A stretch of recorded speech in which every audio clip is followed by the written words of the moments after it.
Again. I state your name. I, Ferdinand Alexander Araneta Marcos, Having been elected to the position of, state your position and consent. having been elected to the position of Member House of Representatives, District 1, Province of Ilocos Norte, Do hereby solemnly swear do hereby solemnly swear that I will well and faithfully discharge, that I will well and faithfully discharge, to the best of my ability, to the best of my ability, the duties of my present position, the duties of my present position, and of all others I may hereafter hold and of all others I may hereafter hold under the Republic of the Philippines. under the Republic of the Philippines. That I will support and defend the Constitution of the Philippines. That I will support and defend the Constitution of the Philippines. That I will bear true faith and allegiance to the same. That I will bear true faith and allegiance to the same. That I will obey the laws, That I will obey the laws, legal orders, and decrees legal orders, and decrees promulgated by the duly constituted authorities of the Republic of the Philippines. promulgated by the duly constituted authorities of the Republic of the Philippines. And that I impose this obligation upon myself And that I impose this obligation upon myself voluntarily without mental reservation or purpose of evasion. voluntarily without mental reservation or purpose of evasion. So help me God. So help me God. Congratulations, sir.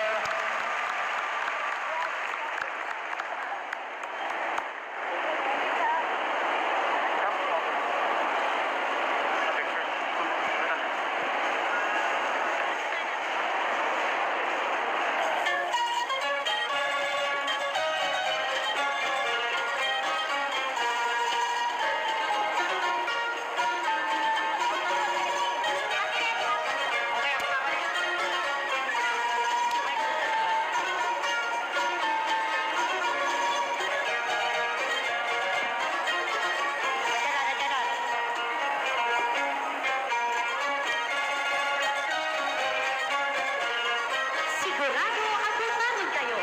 Ladies and gentlemen, for this message, Congressman Ferdinand Alexander Sandro Araneta Marcos.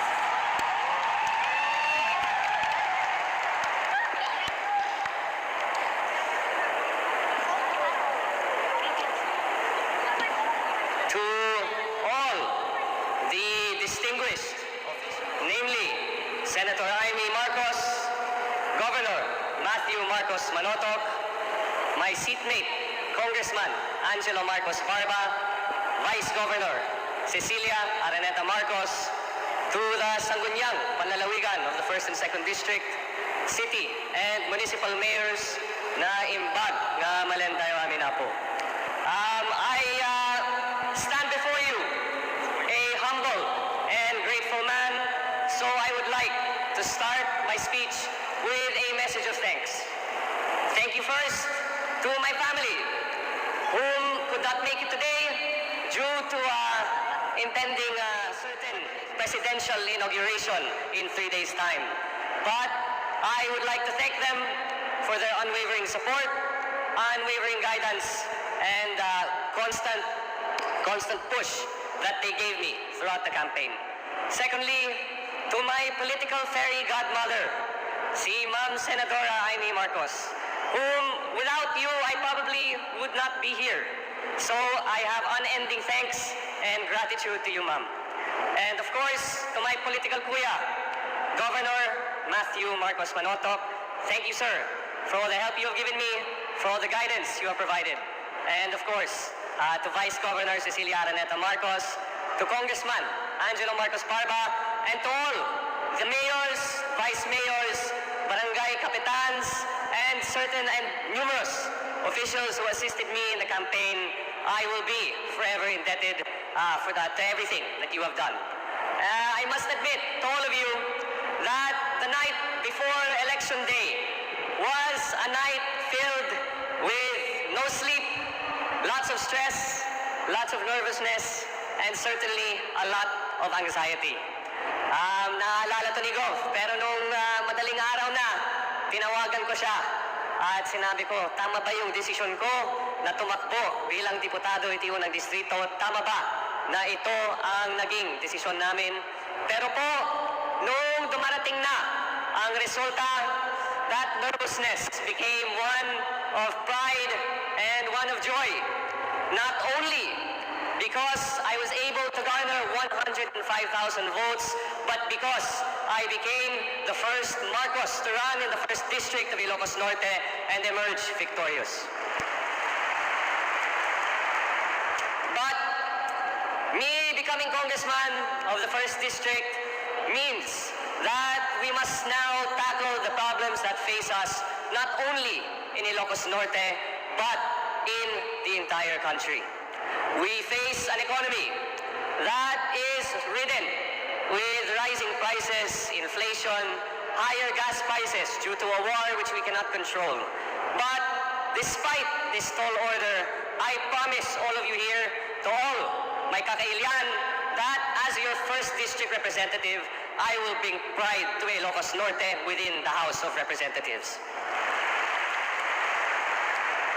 I have made sure that despite not officially taking office, that we have to hit the ground running. I am sure, and I'm sure it has to be said, that despite being the congressman of the 1st District, also being the soon-to-be presidential son, is not without its tall expectations and big demands.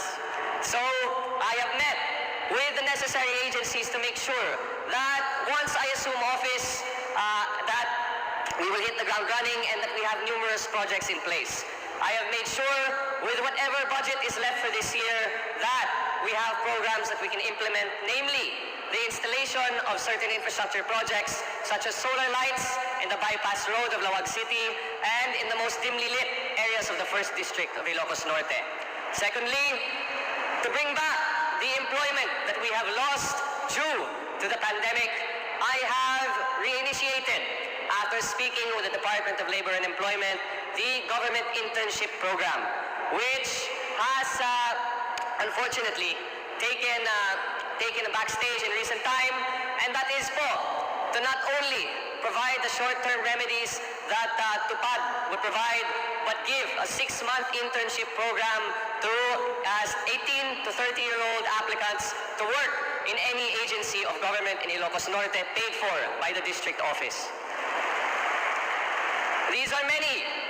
These are part of many of the plans and programs that we all have in order to address these issues. But to be able to curtail these programs, I must ask of you that the time for politics has come to an end. The time for public service in Ilocos Norte has begun. So we here, no matter what political color, red, green, pink, blue, or white, I ask that we stand together as one Ilocos Norte, as one solid North.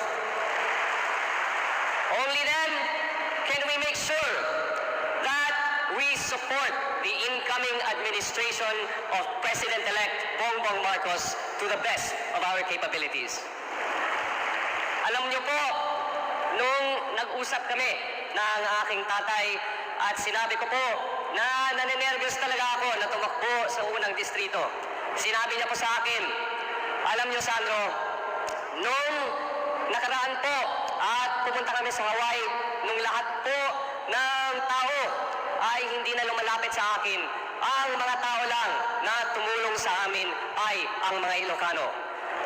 Kaya po, ang sinasabi ko ngayon, kailangan lahat po kayo rito ay naging kasama namin sa kahirapan.